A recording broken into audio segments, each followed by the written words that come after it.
ነብዩ አለይሂ ሰላም ሲያልፉ ሲሄዱ ምን ይሉታል? እሺ ያ አስቸጋሪ ግመል እንዴት ሆነልህ ይሉታል።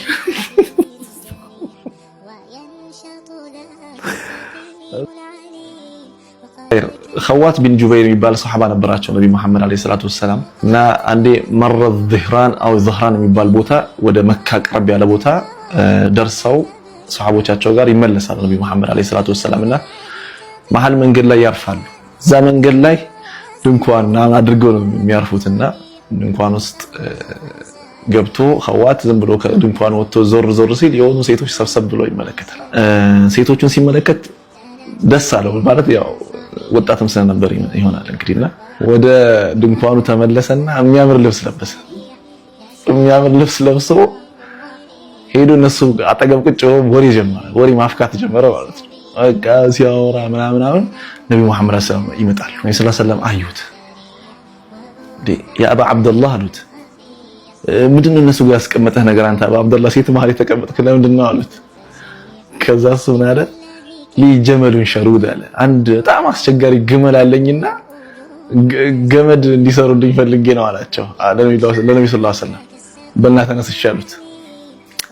እና አሁን ይሄ ሱሐባ በቃ ተሸማቆ ሄደ ወደ ድንኳኑና ነብዩ አለይሂ ሰላም ሲያልፉ ሲሄዱ ምን ይሉታል?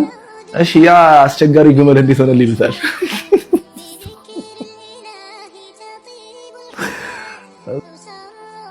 እዛ እንዴ በቃ መዲና እስኪገቡ ድረስ በየመንገዱ ሲያገኙት አስቸጋሪ ግመል እንዴት ሆነልህ ይሉታል። እና መጨረሻ ላይ መዲና ከገቡ በኋላ በቃ ነብዩ ሰለላሁ ዐለይሂ ወሰለም አላይም ብሎ መስጂድ ቀረ። የተወሰነ ቀን ከመስጂድ ቀርቶ በቃ ሲናፍቁት መስጂድ ጀማዓ ሲናፍቀው ይሄዳል መስጂድ። ልክ መስጂድ ሲሄድ መስገድ ጀመረ ሰላት። ልክ ነብዩ ሰለላሁ ዐለይሂ ወሰለም በሩቁ ሲያያቸው መጡብኝ ብሎ ረካዓተይን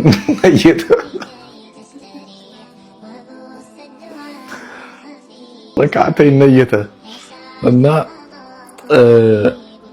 አይተውታል እሳቸውም እና መጡ ወደሱ እንደን በቃ ማስረዘም ጀመረ። ረጅም በቃ ማድረግ አስረዘመው ሰላቱ እና ነብዩ አለይሂ ሰላም በጣም ነቂ ስለነበሩ ምን አሉት? ጠዊል ያ አባ አብደላህ ማሽእት አሉት። የፈለከውን ያህል አስረዝም ጠብቃለሁ አሉት። እየሰገደ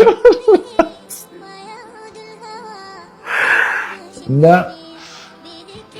በቃ አጠገቡ ቁጭ ስላሉ ቶሎ አጠር አደረገው እና ምን አሉት? ልክ ከጨረሰ በኋላ እሺ ያ አስቸጋሪ ግመል እንዴት ሆነ?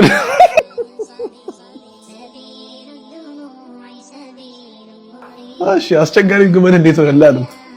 ያ ረሱላህ በቃ ያ ግመል ከዛ ቀን ጀምሮ አስቸግሮኝ አያውቅም አላቸው።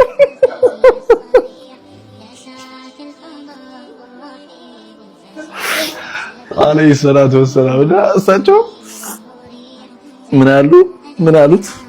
አላህ ይዘንልህ አሉትና በጣም ከትከትሎ ሳቁ።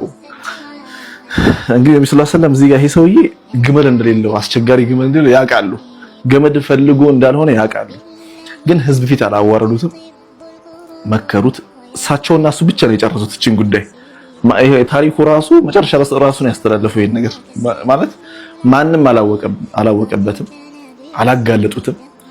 በቃ እኛ ሰዎች ነን። የሆነ ቅጽበት ላይ የሰዋዊ ድክመት ያጋጥመናል። በቃ እና በሰውነት ቅጽበታዊ ድክመት ውስጥ የሚገቡ ሰዎችን በሆነ በሚዲያ ጫጫታ ጋጋታ ምናምን ማሸማቀቅ ምናምን ማለት የለብንም። ወንጀሎችን መሰተር ነው ያለብን። ሰዎች የሚሰሯቸውን መጥፎ ነገሮች ካሉ የምናውቃቸው እንኳን ካሉ መሰተር መሸፈን ነው ያለብን። ከዚህ ሐዲስ የምንማረው እኛ ዱዓት አስተማሪዎች፣ አስተካካዮች እንጂ የሰው አይብ ተከታታዮች አይደለንም ማለት ነውና ከነብዩ ሰለላሁ ዐለይሂ ወሰለምና ከኸዋት የምንማረው ይሄንን ነው።